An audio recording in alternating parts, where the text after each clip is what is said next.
ದಲಿತರ ದತ್ತಾಂಶವನ್ನ ಸಂಗ್ರಹಿಸಿದ ಈ ವರದಿ ವಿಧಾನಸೌಧದ ಸಿಎಂ ಕಚೇರಿಯಲ್ಲಿ ವರದಿಯನ್ನ ಸಲ್ಲಿಕೆ ಮಾಡಿದ್ದಾರೆ. ಅಂತೂ ಇಂತೂ ವರದಿ ಅಥವಾ ರಿಪೋರ್ಟ್ ರೆಡಿಯಾಗಿದೆ. ಪೂರ್ಣ ಪ್ರಮಾಣದ ವರದಿಯಷ್ಟೇ ಬಾಕಿ ಉಳಿದಿದೆ.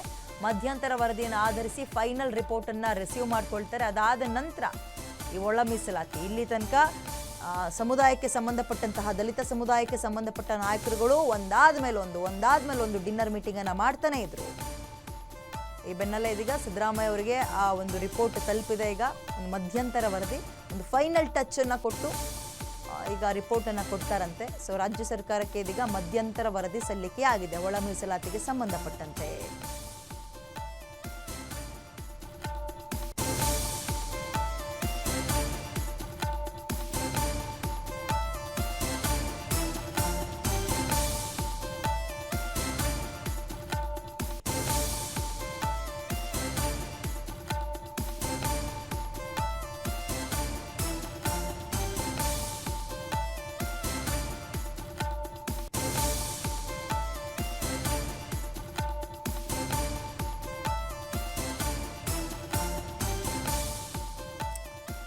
ನ್ಯಾಯಮೂರ್ತಿ ನಾಗಮೋಹನ್ ದಾಸ್ ಪೀಠ ಇದೀಗ ಒಂದು ಮಧ್ಯಂತರ ವರದಿಯನ್ನ ರೆಡಿ ಮಾಡಿ ಇದೀಗ ರಾಜ್ಯ ಸರ್ಕಾರಕ್ಕೆ ಸಲ್ಲಿಕೆ ಮಾಡಿದ್ದಾರೆ. ವಿಧಾನಸೌಧದ ಸಿಎಂ ಕಚೇರಿಯಲ್ಲಿ ವರದಿ ಸಲ್ಲಿಕೆ ಆಗಿದೆ.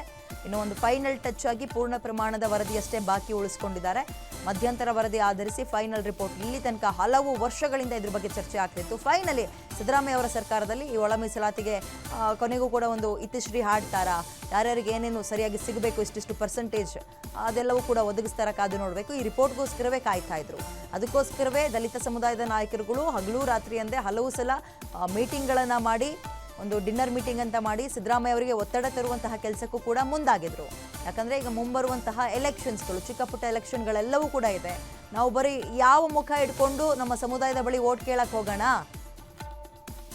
ನಮ್ಮನ್ನು ಅವರು ಮತ್ತೆ ಆರಿಸಿ ಕಳಿಸ್ಬೇಕು, ನಮ್ಮ ಕಡೆಗೆ ಸಪೋರ್ಟ್ ಮಾಡಬೇಕು ಅಂದರೆ ಇಂಥದ್ದು ಏನಾದರೂ ಅವ್ರು ಮುಂದೆ ಇಡಬೇಕು.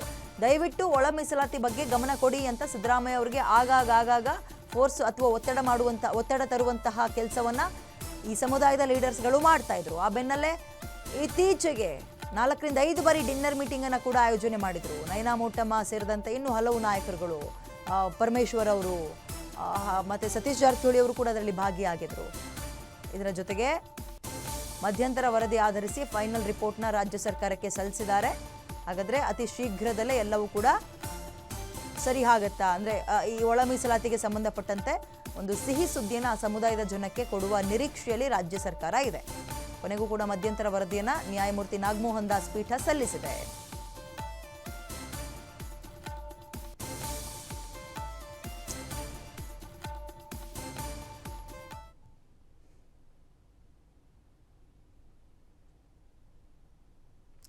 ಓಕೆ, ನ್ಯಾಯಮೂರ್ತಿ ನಾಗಮೋಹನ್ ದಾಸ್ ಪೀಠ ಇದೀಗ ಬಂದು ರಾಜ್ಯ ಸರ್ಕಾರಕ್ಕೆ, ಅದರಲ್ಲೂ ಸಿಎಂ ಸಿದ್ದರಾಮಯ್ಯ ಅವರಿಗೆ ಆ ಮಧ್ಯಂತರ ವರದಿಯನ್ನು ಸಲ್ಲಿಸ್ತಾ ಇರುವಂತಹ ಪ್ರತಿಯನ್ನು ಗಮನಿಸ್ತಾ ಇದ್ದೀರಿ. ಆ ವಿಜುವಲ್ಸ್ನ ನಿಮ್ಮ ಗ್ಯಾರಂಟಿಯಲ್ಲಿ HC ಮಹದೇವಪ್ಪ ಅವರು ಸೇರಿದಂತೆ ಇನ್ನೂ ಹಲವು ನಾಯಕರಲ್ಲಿದ್ದಾರೆ.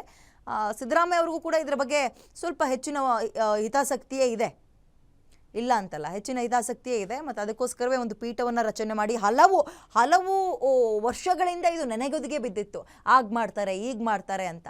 ಬಟ್ ಫೈನಲಿ ಅದಕ್ಕೊಂದು ಫೈನಲ್ ಟಚ್ ಕೊಡುವಂತಹ ಸುಸಂದರ್ಭ ಹತ್ತಿರಕ್ಕೆ ಬಂದಿದೆ. ನ್ಯಾಯಮೂರ್ತಿ ನಾಗಮೋಹನ್ ದಾಸ್ ಪೀಠಕ್ಕೆ ವಹಿಸಲಾಗಿತ್ತು.